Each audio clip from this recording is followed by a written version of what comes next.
The 60,000-acre Paringa station hosting the event, manager Gary James pleased to be involved and a massive contributor in many ways. Well, we've done everything right so far. No, in our eyes, it was a magnificent event, and we're hoping that they'll come back next year and years to come.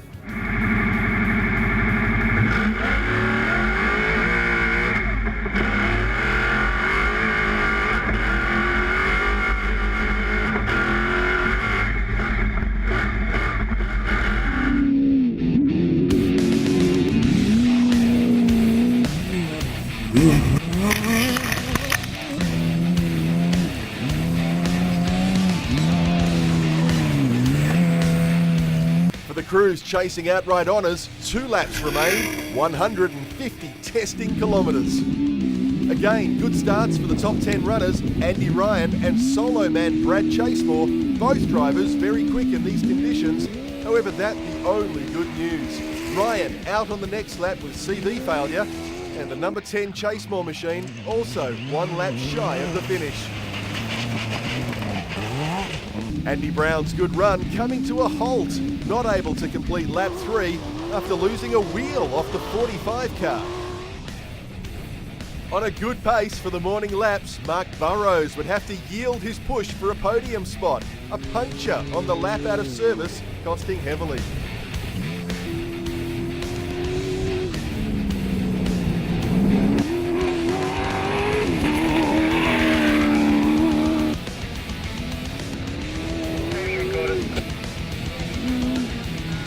No such issues, however, for the top 3. Both Havey brothers and the Owen-Ryan pairing running clean, fast opening laps.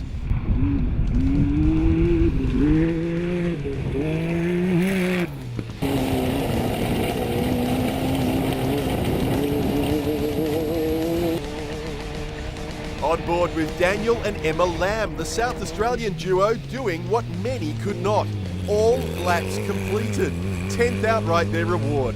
Fellow SA competitors Gadalita and Johns 9th, Joe Bulmer from Queensland 5 very consistent times, bringing his Jimco home in 7th, a fine effort. This event was particularly hard on the class cars, those bringing their machines home well deserving of full congratulations.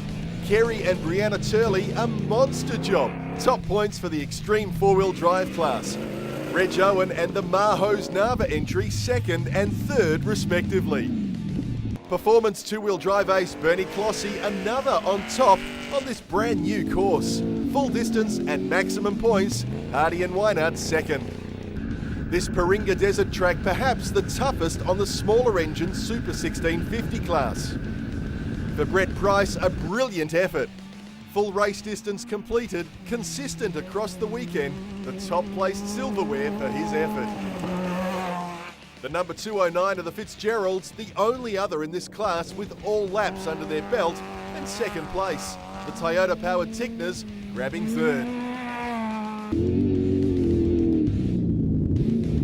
First tin top, first extreme 2-wheel drive, and 8th outright. What a massive event for Ivan Robertson and Nav Peter Luckcraft. After stopping to assist the stranded Greg Gartner on the very first lap, this duo pushed hard all weekend. Class points and the PMD Race Products Sportsmanship Award, a big race for this pair. Yeah, she was a bit challenging, but it was actually a good enduro track. This side out here, the first section's really good. It's dialed in really nice. The other side's cut up a bit, but you can get up on top of it. So it was good. The truck went really well all day, strong. A couple of tyres, but a lot of rocks out there too. The 405 Ford-powered machine of the Grants, valuable series points for 2nd. The Queensland Night Crew, their C20 doing the business. Again, all laps conquered, 3rd in class. If there's one group that needs keeping a close eye on in this new series, it's most certainly the Pro Lights. This weekend seeing another player emerge in Luke Urseg, always thereabouts, but this round consistently making the top times. Had it not been for several minutes lost on the 3rd lap, the gap between the top 2 places would have been a handful of seconds. At event's end, the number 2 spot, a brilliant effort. 3rd in the group, the Bat Spec 119, another to complete the full distance. Very much enjoying the challenge of this new event, a hard-fought race for Mark Burrows, enduring his fair share of ups and downs. 5th place, a fine result in the circumstances. We've had a pretty eventful weekend, so we went good in the qualifying, had a reasonably bad first lap yesterday, and then we got right back up to 3rd and got a flat tyre a lap before the last lap, so yeah, 2nd last lap. So. But no, it's been good fun. Gee, tough old event, and certainly sorted the men out from the boys in the first round. As if any further evidence is needed as to the absolute competitiveness of the Pro Lights. A brilliant effort again by the McClelland-Mott combination. 4th outright and 1st in class. Pushed hard by Urseg, but they kept their cool on this massive event. No mean feat, especially getting through this unbelievably difficult day 2.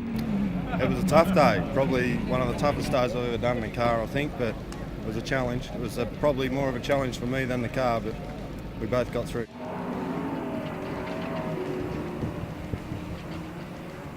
Third place for the 56 car of Carl Habe. He again proving his ability to run at the pointy end pace lap after lap.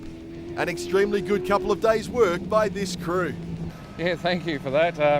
We're apt to have 3rd after today's effort, so we had a few issues out there, so yeah. Well, Glenn Owen must be feeling the pressure with the 2 brothers coming up his tail. Oh, look, he had a really good run yesterday, and we basically had to pass him today to win, so or he'd have to do something silly, so he didn't, and he came in first, and my brother, I did something silly, got a flat tyre, and brother took over, so. The husband and wife team of Aaron and Liz Habe, a brilliant job. First time out in this brand new in-house built machine, and first time in a 2-seater for driver Aaron. Yeah. Rolled at the shed last Wednesday, put on the track today, and just did an awesome job all day. Just unbelievable. 2-seater's a bit rough in the old single-seater, but it's good fun. And Aaron, what about the difference with having a navigator pointing in the right direction? Some challenging times today, but otherwise she did a good job, man. No, we enjoyed it. Wasn't always the right direction. He's all right. Let's go right, though. Taking over the chase for the win, Aaron and Liz again needed to get in a position to overtake Glenn Owen if they would have any chance to grab the time required for first outright. I think we got within about 100 metres and he sort of must have woke up, I think, but he took off then. We dropped the cylinder there on the last lap, so there's no way we would have caught him and passed him, but we did just sort of, if we could sort of stick with him, it was going to be a good run to the finish.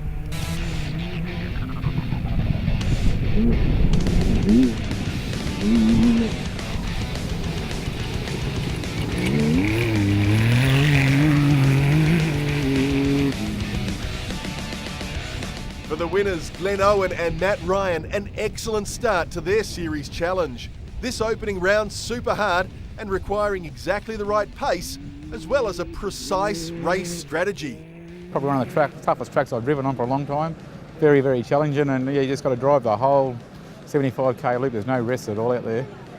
The closing laps even harder fought, with the Habe brothers pushing all the way. Navigator Matt Ryan needing to keep an eye on the 2 element cars.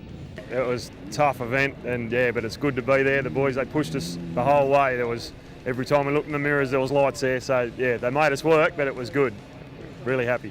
No doubt that this has been an exceptional opener to this ARB off-road racing series. The mix of tough, challenging conditions and super tight racing, the perfect blend. All up, making this event a brilliant inclusion to the series. Victoria's Sea Lake, the next stop for the series runners. Huge jumps and super high speeds. Massive entries for this popular event. ARB series points to be hard fought for. We'll bring you all the highlights.